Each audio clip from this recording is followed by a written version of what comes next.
Hello everyone and welcome to my channel YNR Trends. I hope everyone is having a wonderful day. Before we begin, please hit the subscribe button and give this video a thumbs up.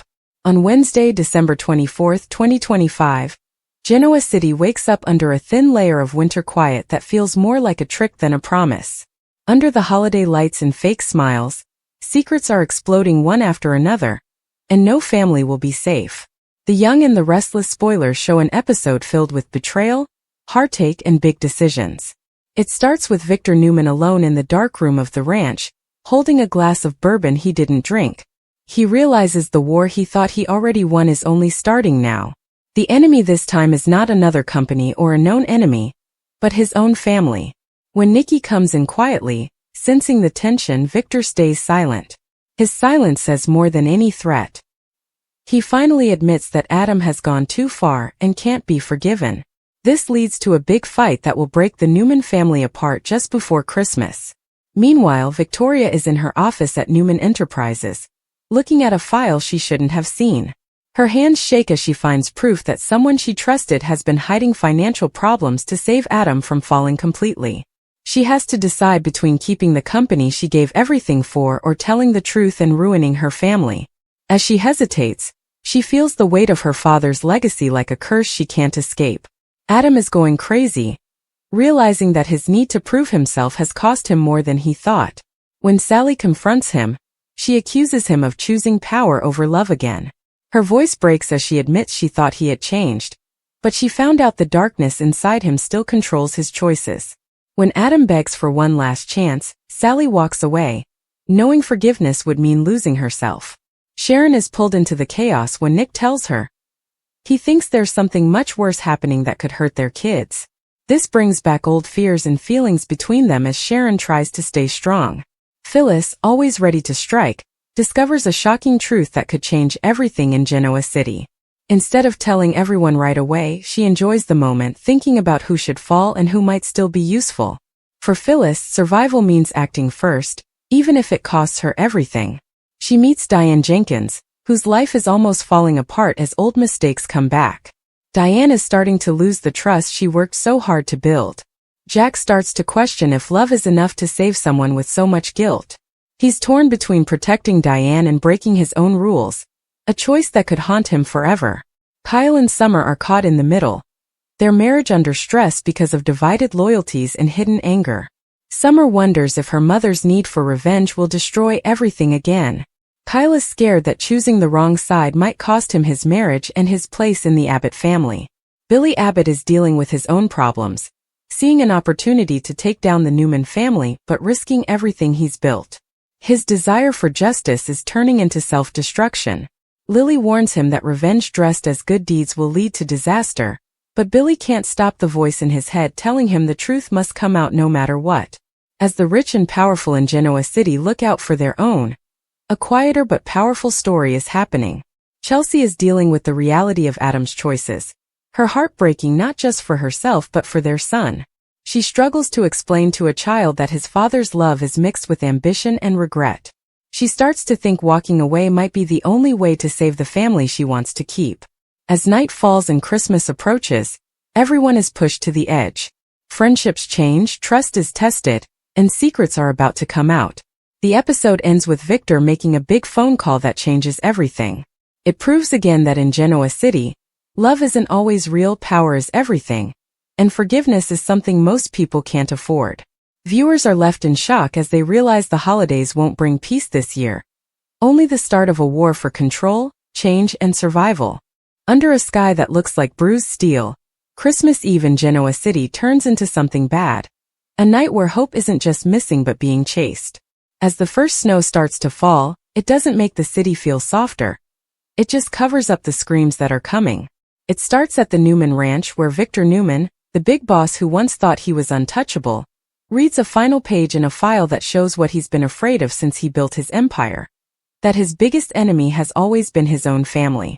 When Victoria walks up to tell him only part of the truth, her voice calm but her hands shaking, Victor realizes too late that the betrayal is complete. She didn't just team up with Tucker McCall. She's been slowly ruining Newman Enterprises, making sure Victor stays alive just long enough to watch it fall apart. When he slams the folder shut, the sound is like a coffin lid, because this is the moment Victor knows the price of power might be too high to pay. Across town at the Abbott mansion, the Christmas lights shine too bright as Jack Abbott's world falls apart in silence. Kyle's face is pale as he shows Diane proof that her good deed was a fake, every tear and apology planned just right. When Diane admits she gave secrets not just to Phyllis but to someone else who wanted Abbott blood on the floor, Jack watches the woman he loves disappear, replaced by someone who would hurt her own son if it meant staying alive. Kyle screams so loud it breaks the house, and when he runs out into the snowy night, the door slams so hard it knocks an ornament down, breaking glass like a bad sign. Audra Charles watches from her car, thinking about how grief can be the best tool, and she knows Kyle is ready for some bad things. At Crimson Lights, Sharon Newman feels a strange fear as Nick tells her that the timeline of Sally Spectra's pregnancy doesn't add up, that the numbers don't lie even when people do. Sharon sees two terrible futures. Either Nick will destroy Sally or Adam will get a child that will tie him to darkness forever. Soon after, Adam appears, eyes empty, listening from the shadows, already planning how to win a war that hasn't even started. Adam doesn't want love. He wants proof he matters, and a child is the ultimate weapon. But even Adam's cold focus breaks when Chelsea gets a call that Connor has been in the hospital, after a bad episode that left doctors shocked. As Adam and Chelsea run through the snowy streets, they find out that Connor has been reliving a moment neither parent remembers clearly. A night that may have involved a threat, a scream, and something deep enough to rot.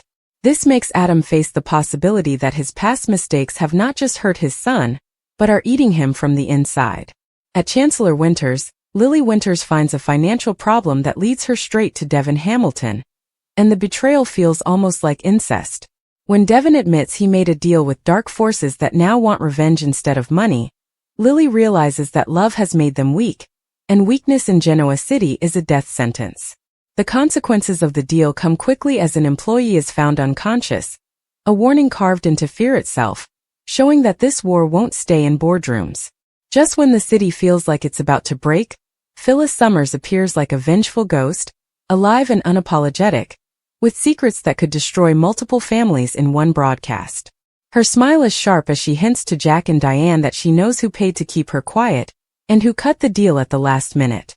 The knowledge that Phyllis is no longer just surviving but wanting to take over sends fear through Genoa City, because Phyllis, with nothing left to lose, is more dangerous than any enemy. The night reaches its darkest point when Chance Chancellor arrives with proof linking an old death to an offshore account connected to Victor, Tucker, and a company Victoria controls. As Chance reads the warrant aloud, everyone realizes this isn't an investigation. It's an execution, designed to break the Newman legacy one piece at a time.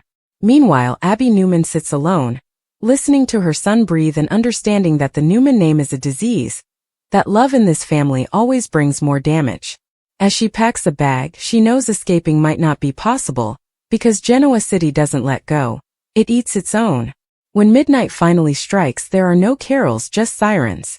No prayers, just whispered confessions that came too late. As alliances fall apart and blood ties snap, everyone stands on the edge of a pit they helped dig.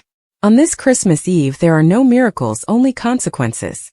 The dawn that follows will rise over a city that has changed forever. Where innocence is gone, mercy is just a story, and the darkest secrets, once revealed, will demand their full cost. I prefer this response. The night doesn't end when the clock hits midnight. It just keeps going, getting worse.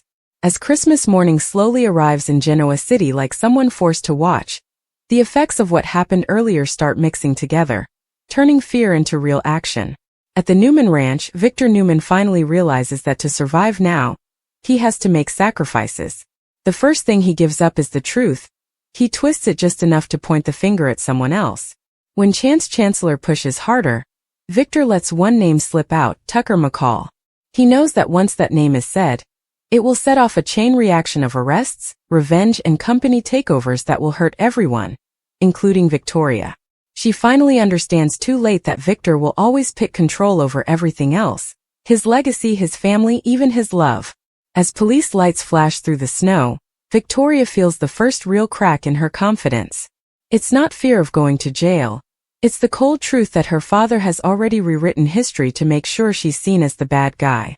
Tucker, sensing the trap closing around him, makes a call that turns a business fight into a real-life battle, setting things in motion that can't be stopped by apologies or deals. Meanwhile, Abbott walks through the empty streets, his anger turning into sadness as Audra finally tells him the painful truth. Love in Genoa City is just another way to gain power.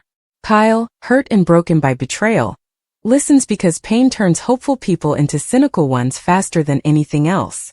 Back at the Abbott house, Jack faces Diane in the remains of their broken Christmas.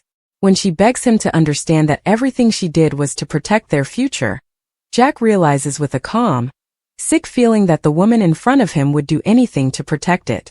In that moment, part of Jack dies quietly and forever, as he tells her to leave, not out of anger but because he's mourning. At the same time, Sharon Newman watches Nick struggle with the truth about the child. Sally's lies have turned into silence, and when Nick finally confronts her, the conversation becomes hostile. Sally's fear turns into anger, and her insistence that the child should stay away from Newman chaos sounds empty. When Adam finds out the truth not from Sally but from a secret test, the damage is instant and brutal. Whether the child is his or not no longer matters, the lie is what hurts. Adam's hope turns into revenge in an instant. At the hospital, Chelsea sits beside Connor's bed as doctors confirm he's suffered real trauma, not just imagined. The message is devastating. Someone Connor trusted made him afraid. Adam's mind goes through his past like a crime scene, each memory a suspect. He's forced to face the possibility that the monster he's always been accused of being might have left a mark that can't be undone. Lily Winters tries to cut ties with Devon to minimize the damage, but she's too late. The deal he made has real consequences, and those consequences are coming for her next. When a fire breaks out in a warehouse linked to the company, it's a warning that the war has crossed a line. Phyllis Summers is preparing her final move, making a message that will not only reveal the truth, but also humiliate the rich and powerful of Genoa City. She hesitates before sending it, not sure whether to destroy them all or just some of them. Meanwhile, Abby Newman drives through the morning fog with her son asleep in the back. She realizes that running away isn't possible because the Newman legacy is like a magnet, pulling everyone back. When her phone rings, she knows before she answers that someone has already found her. By the time the sun rises over Genoa City, the truth can't be ignored anymore. Christmas didn't bring forgiveness, it brought judgment. The days ahead will be filled with consequences, not healing. Love turns into obsession, trust becomes survival, and everyone is forced to choose, not who they want to be, but what they're willing to destroy to keep living. Because in Genoa City, darkness isn't the lack of light. It's what's left when the lies finally burn away. The fallout doesn't happen all at once. It spreads slowly, like poison through the veins of Genoa City. As the second day after Christmas begins, the city doesn't wake up feeling relieved. Instead, it faces a terrible certainty that something big and unstoppable has started. At the Newman Ranch, Victor Newman sits in silence after Chance leaves. He's already thinking about his next move, cold and calm, knowing that if he stops even for a moment he'll be crushed. When Victoria returns, she doesn't beg for answers anymore. She demands them. Victor meets her anger with complete indifference, which hurts more than any accusation. He tells her plainly that she should have finished what she started, that half measures are for the weak. Victoria realizes then that she hasn't lost her father's approval, but his recognition, which is even worse. To Victor Newman, being invisible is like being dead. As she leaves, she makes a silent vow that no one hears, but it will echo for years. She'll give her father a war without mercy, and she'll make sure there are no survivors. Meanwhile, Tucker McCall, now trapped, speeds up his plan. He orders a data breach that leaks financial records not only linked to Newman Enterprises, but also to Chancellor Winters and Jabot. The leaks hit like fire, causing executives to panic, stocks to fall, and secrets to surface. At Jabot, Jack Abbott watches the numbers turn red and immediately knows this is revenge. When he traces the breach back to information Diane once handled, the last bit of doubt breaks. Jack realizes painfully that love has kept him blind for too long, almost costing him everything. Kyle, empowered by Audra's cruel words, takes a step against his father, trying to take back control. He tells himself that betraying his father is okay if it's for his own survival. The Abbott family doesn't break with loud arguments, but with silence that's just as dangerous. In the center of Genoa City, Sally's spectra finally cracks. The lies she's been running from catch up with her. When the paternity tests confirm that Adam is the father, Nick is devastated, but Adam reacts differently. He feels a mix of joy and fear. Having what he always wanted only makes him more afraid it will be taken away. When Sally says the child won't be raised in Newman chaos, Adam hears not a boundary but a challenge. The look in his eyes tells Sharon everything. Adam will burn anything, even people, to claim his place. At the same time, Chelsea watches the steady beep of a monitor as Connor's condition gets worse. Doctors now believe the trauma is ongoing, not past. When Adam learns this, his paranoia turns into certainty, and he begins to see enemies everywhere. Someone hurting his son is a sin he can't forgive. The line between protector and predator blurs. Lily Winters stands in the ruins of the warehouse fire, soot on her hands. She realizes that walking away from Devon didn't end the danger, it brought it closer.